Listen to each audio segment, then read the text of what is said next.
Et hello hello, j'espère que vous allez bien. On se retrouve aujourd'hui pour une vidéo bilan lecture et je vais vous parler des 16 livres que j'ai lus durant le mois d'août. Je suis plutôt contente d'avoir réussi à en lire 16 parce que je m'étais fixé comme challenge à l'année de lire 150 livres et j'étais un peu en retard.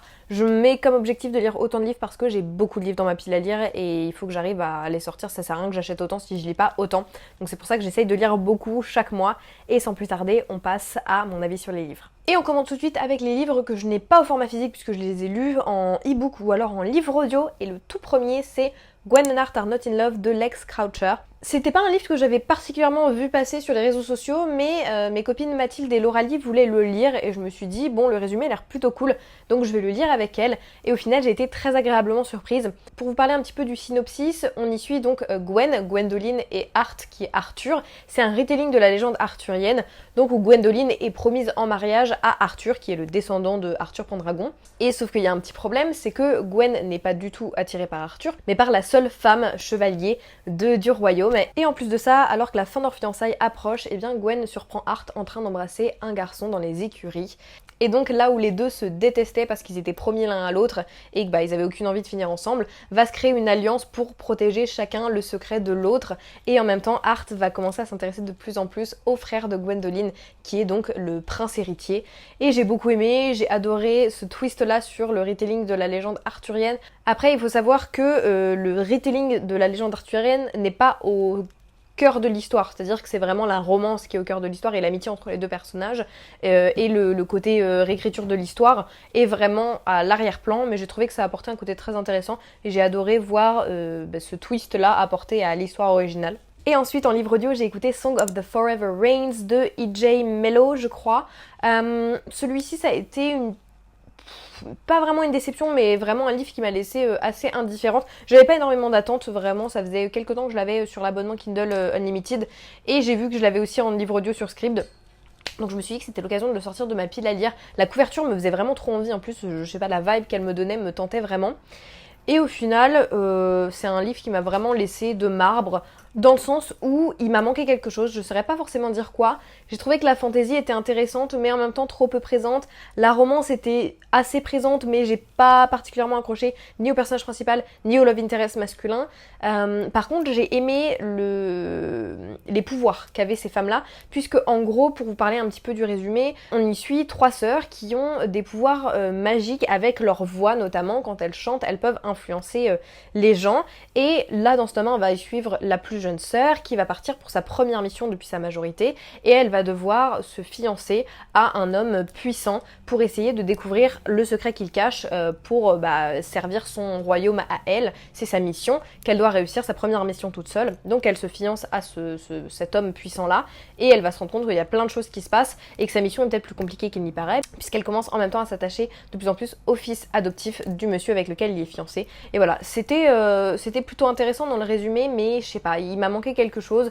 La pluie m'a pas transcendé, l'univers m'a pas transcendé non plus. Par contre, j'ai aimé les 2 autres sœurs qui sont mentionnées du coup au début du roman et un petit peu à la fin. Et les 2 autres tomes sont à chaque fois sur une autre sœur, donc je me dis peut-être que je lirai la suite en voyant si jamais les livres sur les autres sœurs me parlent plus que celui-là. Et enfin sur ma liseuse, j'ai fait une relecture, ma première relecture de Tara Duncan, qui est une des sagas qui a marqué mon enfance. Vraiment, c'est la première saga de fantasy que j'ai dévorée de A à Z et qui m'a transportée dans un monde imaginaire. Et donc on a relu le tome 1 avec Rémi du compte Sherin-Ford Books, j'espère que je le prononce bien. Et ça a été une super relecture. J'avais complètement oublié par contre que c'était aussi jeunesse, que les personnages étaient très très jeunes au début de la saga. Mais c'est dingue la nostalgie que j'avais de me revoir lire certains passages quand j'étais plus jeune. Donc vraiment le côté nostalgique a fait que j'ai adoré. J'ai bien aimé l'histoire, ça m'a pas autant transcendé bien évidemment que quand j'étais plus jeune, mais j'ai trop envie de lire la suite. Et voilà, globalement j'ai adoré me replonger dans l'univers. Et c'est tout pour les livres que j'ai lus au format numérique. On va passer à ceux que j'ai en format papier. En premier, j'ai lu 3 poches ce mois-ci. J'essaie de sortir les poches. Je sais que c'est pas mon format préféré de base, mais comme j'en ai beaucoup dans ma pile à lire, je me suis dit ce mois-ci, j'en sors au moins 3. Et j'en ai sorti 3, donc je suis contente. En premier, j'ai lu Le mariage parfait de Geneva Rose. Le résumé, en gros, bon, c'est écrit là de manière très simple, mais sa maîtresse a été assassinée, sa femme est son seul espoir. On a 2 points de vue dans ce livre-ci, la femme et son mari. Son mari trompe sa femme, voilà, elle est en mode il n'y a aucun souci dans notre couple, grande avocate pleine de succès, mais qui est très à fond sur son travail, elle travaille énormément, donc elle consacre pas énormément de temps à son mari. Son mari du coup la trompe, loin de moi l'idée de légitimer ce qu'il fait sous prétexte que sa femme travaille beaucoup, bien au contraire.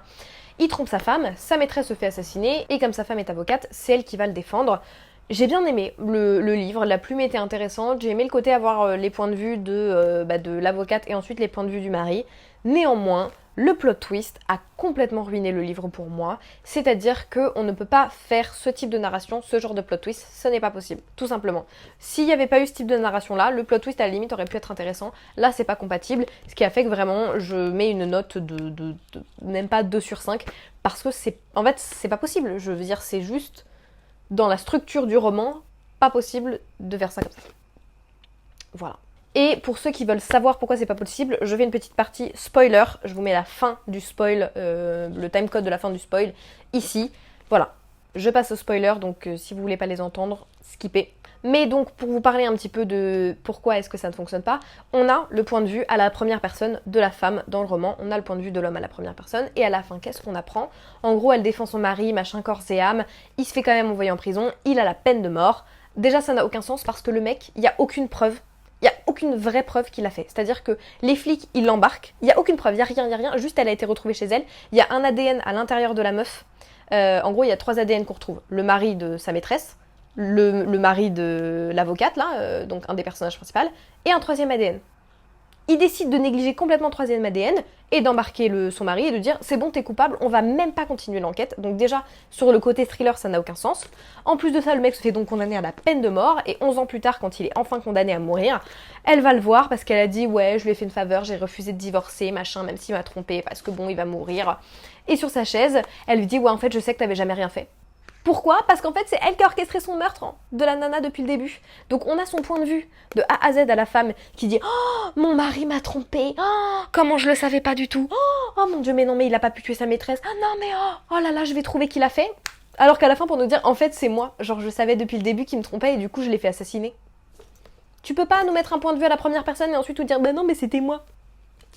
Ça m'énerve. Je suis désolée, mais vraiment, ça me tend parce que tout l'intérêt du roman, il est ruiné par ce plot twist en fait. Et en plus de ça, tout le côté enquête de la police n'a aucun sens, vraiment. Genre, c'est un thriller de quelqu'un qui a jamais écrit de thriller, je pense. Et on passe donc à la duologie In the End, In the After de Demetria Luneta, que j'ai reçue de la part des éditions Pocket Jeunesse.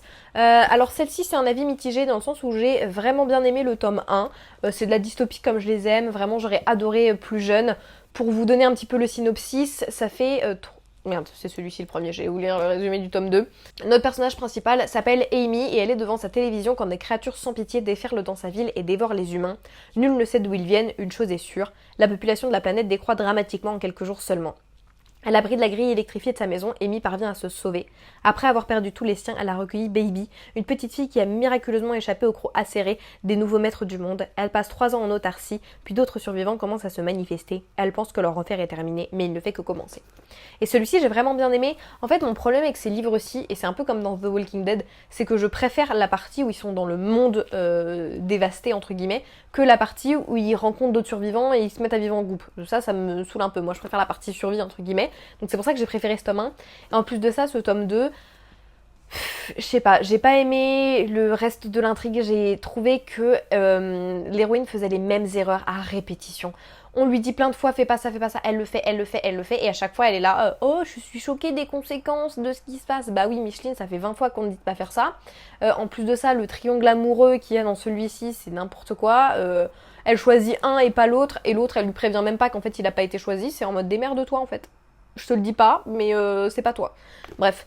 Très déçue de la conclusion de la saga, mais j'ai trouvé que l'univers construit par l'auteur était plutôt cool et j'aurais aimé qu'on garde le côté à fond dans l'univers dystopique beaucoup plus. J'en avais marre de me faire spoiler le dernier tome de The Summer I Turned Pretty sur TikTok parce que maintenant que la saison 2 est sortie, les gens se disent on va faire des edits avec le livre audio du tome 3 histoire de spoiler tous les gens qui ne l'ont pas lu, et donc je me suis fait spoiler masse de trucs sur le tome 3. J'étais un petit peu énervée donc j'ai dit je m'en fous, je vais acheter juste le tome 3, lire juste le tome 3, et c'est ce que j'ai fait. J'ai fait un petit vlog d'ailleurs sur TikTok, si ça vous intéresse, je vous le mettrai dans la description. Mais voilà, j'en avais marre et j'ai dit je vais pas me taper le 1 et le tome 2 parce qu'entre temps je me fais spoiler masse de trucs sur TikTok. Donc je lis le tome 3 et si j'ai envie de lire le tome 1 et le tome 2 je les lirai. C'est ce que j'ai fait. Maintenant je suis contente parce que littéralement au moment où j'ai fini ce livre-ci, je suis retournée sur TikTok, je me suis fait spoiler plein d'autres trucs du tome 3 que je m'étais pas fait spoil à la base. Donc bref, Très contente de l'avoir lu, en plus agréable surprise, j'ai passé un très bon moment avec ce livre, c'était exactement ce à quoi je m'attendais, c'est-à-dire que la plume n'est pas non plus transcendante, mais ça a vraiment la vibe de la série en fait, c'est logique puisque c'est l'adaptation et qu'en plus elle est dirigée par l'auteur, mais j'ai trouvé ça hyper satisfaisant de pouvoir avoir directement le prolongement de la série puisque ça reste assez fidèle, il y a certaines choses qui sont changées, par exemple je sais que Belly est vierge dans le livre, j'étais assez choquée puisque c'est un des grosses scènes entre guillemets dans le livre, c'est que voilà, enfin dans la série, et du coup ça change quand même plein de trucs intéressants je trouve dans ce livre là, mais globalement c'est à peu près la même chose, il y a juste Taylor et Steven qui ne sont pas du tout dans une relation dans le livre, mais j'ai adoré les personnages dans le livre comme dans la série, j'ai aimé avoir les points de vue de Conrad dans celui-là, je trouve qu'on comprend beaucoup plus sa psychologie en fait quand on a ses points de vue, et la manière qu'il a de dire quelque chose et ensuite de l'enlever, en mode non mais en fait je voulais pas dire ce que j'ai dit, ces mécanismes un peu de défense. Quoi d'autre? Après pour ce qui est du plot, j'ai trouvé que c'était un peu n'importe quoi par contre. Sur le plot principal, je me dis, il y a quand même plein de moments. Après les personnages sont jeunes, hein, mais ils sont plus si jeunes que ça. Et je trouve qu'ils font preuve d'un manque de maturité assez fou, y compris Jeremiah. C'est vraiment le côté non mais en fait je fais ce que je veux et je refuse de penser de manière adulte à ce que je suis en train de faire et aux conséquences de ce que je suis en train de faire. Et ça m'a un petit peu frustrée. Ce qui fait que j'étais Team Conrad dans la saison 1, Team Jeremiah dans la saison 2, je suis Team Conrad dans le 3e livre. Mais à part ça, j'ai aimé. Franchement, j'ai aimé, ça me donne envie de lire le tome 1 et le tome 2, surtout que les livres audio sont narrés par les acteurs. Donc je pense que je le lirai. Et si vous avez aimé la série et que vous voulez lire les livres, ça vaut vraiment le coup. Dans un genre complètement différent, j'ai lu Sea of Tranquility de Emily St. John Mandel. J'adore cet auteur. Franchement, je sais pas trop comment le décrire, c'est de la science-fiction dystopique, mais qui est très focus sur l'humanité, sur les conséquences de la fin du monde, sur l'humanité, sur la responsabilité des humains, sur la psychologie de qu'est-ce qui se passe, là dans celui-ci spécifiquement, de qu'est-ce qu'on fait si on peut changer le futur et si on peut sauver qu'une seule personne, parfois au détriment de l'humanité, ou si on peut sauver une seule personne et qu'on ne devrait pas le faire. Toutes ces questions-là, il y a toujours dans les livres d'Emily St. John Mandel beaucoup de questionnements sur comment est-ce que l'humain processe la fin du monde, comment est-ce que tous ces changements-là impactent la psychologie humaine, et il y a souvent des parallèles entre le tout début, avant l'apocalypse, pendant l'apocalypse, et la fin de l'apocalypse, et voir comment la mentalité humaine a évolué, et je trouve ça hyper intéressant, c'est pas juste de la science-fiction, il y a un côté psychologique qui est très très très intéressant, et voilà, celui-ci j'ai trop aimé, et c'est écrit à l'arrière, qui pourrait vous sacrifier pour protéger le futur, et voilà, c'est une histoire de voyage dans le temps, mais c'est surtout une histoire de gens qui sont prêts à se sacrifier pour protéger d'autres personnes, et j'ai adoré, ça se lit très vite en plus, il est vraiment court, il fait 240 pages, et il y a des réflexions qui sont très intéressantes sur la mort, sur le réchauffement climatique, sur la manière dont on a tendance parfois à se croire au centre de plein de choses, et ouais, j'adore, j'aime beaucoup. Emily St. John Mandel est dans mon top auteur je pense. Et donc après avoir lu quelques pavasses, j'avais envie de continuer avec un roman court aussi, et donc j'ai lu Gris comme le cœur des indifférents de Pascaline Nolo, que Laura-Lee m'a prêté, publié aux éditions Scrinéo, et j'ai vraiment adoré. C'est trigger warning, attention, de la violence, donc violence faite aux femmes notamment, et c'est écrit « Hier, papa a frappé maman, c'était un jour banal, plombé seulement par la couleur du ciel et les hurlements, un jour gris, gris comme le cœur des indifférents ». Et c'est vraiment une lecture que j'ai trouvée hyper dure mais très intéressante. C'est écrit donc à travers le point de vue d'une jeune fille qui est confrontée à ça, qui voit sa mère se faire frapper par son père et qui essaye de tout faire pour protéger et sa mère et ses petits frères de la cruauté de cet homme. Et le plot twist m'a littéralement ruinée. Voilà, c'est extrêmement dur à lire, très brutal. À la limite, peut-être que j'aurais aimé que ce soit un tout petit peu plus long, et en même temps j'ai aimé le côté, on vous confronte à ça d'un coup, et après c'est fini, et vous restez avec votre tête à cogiter à ce qui s'est passé. Voilà. Et je vous le recommande si vous voulez lire plus de livres sur ce sujet. Ensuite, celui-ci, je l'ai trouvé à Londres, et j'étais trop contente, je l'attendais avec impatience. C'est le tome 2 de Her Majesty's Royal Coven, donc The Shadow Cabinet de Juno Dawson. J'ai trop aimé ce tome-ci. Assez bizarre parce que c'est un livre où le personnage principal est vraiment un antagoniste, voire un vilain ou une vilaine, pour pas vous spoiler. Et du coup, j'ai trouvé ça hyper intéressant d'être complètement dans la tête d'une personne qui a fait et continue de faire des choses horribles Je dis ça avec un grand sourire, on dirait une psychopathe, mais j'ai trouvé ça hyper intéressant. Et on a aussi d'autres personnages, et de voir comment ces autres personnages gèrent la situation aussi, j'ai trouvé ça hyper intéressant. Voir aussi la rédemption, qui n'est pas une rédemption totale, puisque quand on fait des choses horribles, c'est pas possible de se dire on oublie tout, je deviens une bonne personne, c'est fini. Il y aura toujours ces choses-là qui auront leur importance et que les gens pourront pas négliger. Mais j'ai trouvé tout ce côté-là très intéressant, et puis j'adore l'univers. Pour parler un petit peu du tome 1, en gros ça se passe dans une société comme la nôtre à peu près, sauf qu'il y a des sorcières et des sorciers. Et les sorcières et les sorciers sont répartis dans des covens, donc les organisations. Et l'organisation la plus connue de Londres, c'est Her Majesty's Royal Coven. Et nos sorcières principales, les personnages principaux qu'on suit, sont 5 sorcières qui font partie de ce covent-là. Et il y a une prophétie qui a été annoncée par les oracles qui dit qu'il y a un jeune garçon qui va faire lever le Léviathan. Le Léviathan, c'est une des 3 entités en laquelle a été divisé Lucifer, Satan. Donc il y a le Léviathan, il y a Lucifer et il y a Belzébuth, je crois. Et voilà, et donc ils pensent avoir trouvé les oracles ce petit garçon, et donc ils disent c'est très simple, on a la solution, on doit le tuer. Sauf que une partie des sorcières de ce convent refusent de vouloir assassiner ce jeune garçon parce que les prophéties sont en plus souvent pas forcément fiables et changent beaucoup en fonction des éléments. Donc voilà, elles veulent protéger le garçon, l'autre moitié du convent veut tuer le garçon. Et donc plein d'événements vont se produire à la suite de ça, et j'ai trouvé ça hyper intéressant, très bien fait. Beaucoup de représentations de thématiques importantes qui sont abordées dans ce livre, notamment la transidentité, le racisme, le sexisme, la xénophobie. Bref, un livre hyper intéressant sur tous les points de vue. Ensuite, je voulais lire une de mes éditions spéciales pour essayer d'en enlever quelques-unes de ma palle parce que j'en ai beaucoup. Et donc j'ai choisi Threads That Bind de Kika Atsopoulou, une édition Fairyloot. Et pareil, celui-ci, j'ai bien aimé, j'ai pas été transcendée non plus, mais je lirai quand même la suite parce que les prémices sont hyper intéressantes. C'est un retelling de la mythologie grecque avec le mythe des moires. Les moires, c'est les 3 sœurs qui tissent, les tisseuses du destin. Donc il y a celle qui allonge la ligne, celle qui tisse des nouveaux fils, je crois, et celle qui coupe les fils, et celle qu'on essuie, et celle qui a la possibilité de couper les fils du destin des personnes. Et ça se passe dans un monde un petit peu, je dirais, semi-dystopique, mais pas vraiment notre monde à nous, mais un monde où il y a plein de catastrophes naturelles qui se produisent, où la mafia règne, et notre personnage principal, elle va se retrouver mêlée à des affaires de meurtre, puisqu'il y a des créatures, des sortes de spectres de femmes qui commencent à essayer de massacrer certaines personnes en disant qu'elles sont là pour leur faire payer leurs péchés, et elle va se retrouver à devoir travailler avec un jeune homme qui est son fate thread, donc son fil du destin, c'est-à-dire qu'il y a un fil qui les relie tous les deux, qui dit qu'ils sont liés par le destin. Soit ça sera une relation amoureuse, soit une relation amicale, soit ça sera sa muse, bref, ça peut être plein de relations, mais ça veut dire qu'ils sont connectés par le destin, et ils vont devoir se retrouver à travailler ensemble pour essayer de résoudre ces meurtres avant que l'un d'eux finisse par en être la cible. Et enfin, le dernier roman avant qu'on passe au BD, c'est Et demain, et demain, et demain de Gabrielle Zevin, publié aux éditions Fleuve. Je l'ai adoré. Celui-ci, alors l'histoire n'est pas du tout la même, mais dans la vibe très récit de vie sur une très longue période, m'a fait penser à A Little Life. Je sais plus comment il s'appelle en français, mais j'ai beaucoup aimé. Pour autant, c'est un livre qui à la base est focus sur les jeux vidéo, enfin focus. C'est ce qui lie nos deux personnages, puisque Sam et Sadie sont amis depuis leur plus tendre enfance. Ils se rencontrent dans un hôpital quand Sam a subi un grave accident, et Sadie, la sœur de Sadie, est malade, et donc ils se retrouvent à connecter ensemble autour d'un jeu vidéo. Des années plus tard, ils vont créer leur propre jeu vidéo ensemble.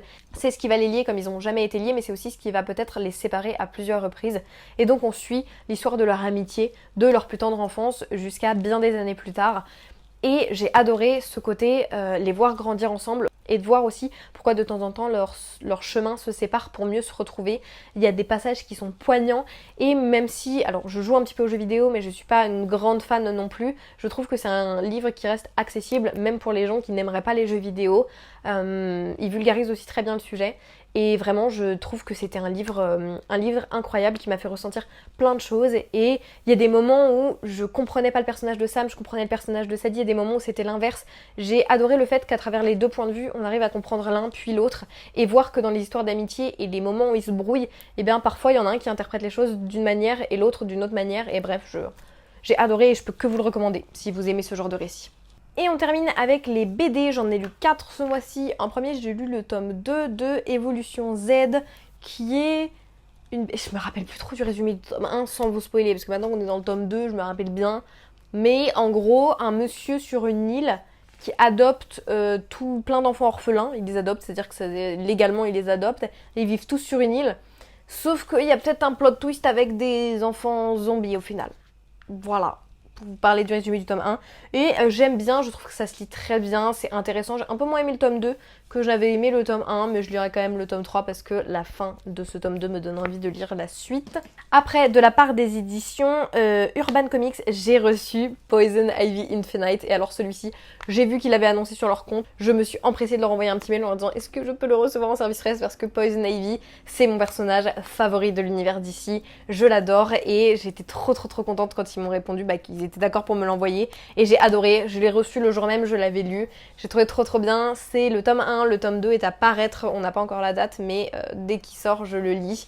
Et j'ai adoré, si vous connaissez pas l'histoire de Poison Ivy, je vous conseille de la découvrir. Je veux pas vous en dire trop. Il y a plein d'origin story assez différentes sur l'histoire de Pamela. Mais en gros, il y a une expérience qui va mal tourner et elle va devenir Poison Ivy. Une femme qui a le pouvoir de contrôler en partie la nature. Et ce qui est intéressant avec le personnage de Poison Ivy, c'est qu'elle varie beaucoup entre méchante, gentille. Elle est toujours assez torturée, elle est jamais complètement méchante, jamais complètement gentille. Elle a des motifs qui sont quasiment toujours louables, mais les moyens de le faire et la manière dont elle veut parfois éradiquer toute la planète, c'est pas trop ça là. Par exemple dans celui-ci, le pitch c'est que elle a regagné une partie de ses pouvoirs, bref, et elle communique avec la planète Terre, et la planète Terre lui dit qu'elle est mourante, bon, chose on ne peut plus véridique malheureusement, et que du coup il faut éradiquer toute la population humaine pour permettre à la planète de se renouveler. Donc voilà, c'est pour ça que je vous dis, des motifs louables, les moyens d'atteindre ses objectifs, un peu moins. Mais c'est un personnage que j'ai toujours adoré, j'adore son esthétique, en plus je la trouve absolument sublime, voilà, et j'ai adoré dans celui-ci la partie aussi romance avec Harley Quinn qu'on a dans plusieurs des comics, mais je le trouve trop bien. Ensuite, de la part des éditions Dupuis, j'avais reçu Le Grand Rouge de Woozit, je sais pas si je le prononce bien, Woozy, et celui-ci c'est un livre assez particulier. À l'arrière, c'est écrit qu'on y suit donc Yvan, criminel recherché pour un petit délit qui s'apprête à finir ses jours en prison. Il est victime d'une vengeance aveugle qui l'a amené à commettre de nombreux forfaits. Yvan, naufragé sur une île étrange, semble résigné à ne jamais la quitter, humble et fataliste. Il survit difficilement dans une nature pourtant nourricière. Un anti-héros, deux aventures entrelacées, le récit d'une légende, Le Grand Rouge. Et j'ai bien aimé l'histoire, j'ai bien aimé la manière dont on comprend comment est-ce que les deux récits sont mêlés. Le plot twist était intéressant. Pour le coup, je trouve qu'il n'y a pas vraiment de morale ou quoi que ce soit. Et du coup, je trouve ça dommage. Après, c'est probablement du coup pas le but de l'histoire, mais je m'attendais à autre chose en termes de fin. Du coup, j'étais un petit peu frustrée là-dessus. Mais je pense que c'était peut-être tout simplement pas l'objectif de l'auteur. Donc voilà, c'est juste que pour le coup, moi, ça m'a déçue. Et enfin, Lauralie m'avait prêté Du côté de l'Olympe, publié aux éditions Flammarion de Denis Lindon et Gabriel Lavoire, que j'ai beaucoup aimé. C'est encore une fois une réécriture, une vulgarisation des mythes de l'Olympe, illustrée avec beaucoup d'humour. Vraiment, j'ai adoré, ça reprend tous les mythes et l'histoire des personnages principaux de la mythologie grecque, avec beaucoup d'humour et du vocabulaire parfois très cru. Mais j'ai trouvé que c'était assez rigolo, sans trop édulcorer parfois ce qui se passe dans la mythologie grecque. On parle bien de tous les moments où malheureusement il y a de l'inceste, du viol, de la vengeance à gogo, du sexisme, bref. Et c'est fait avec une touche d'humour qui permet d'alléger un petit peu quand même la lecture, je trouve. Et voilà, je sais pas s'il y en a d'autres qui sont sortis ou qui vont sortir, mais s'il y en a, je les lirai avec grand plaisir. Et voilà qui conclut ce bilan lecture. N'hésitez pas à me dire en commentaire si vous en avez lu quelques-uns que j'ai mentionnés. Puis sur ce, moi je vous fais de gros bisous et je vous dis à la semaine prochaine. Ciao ciao.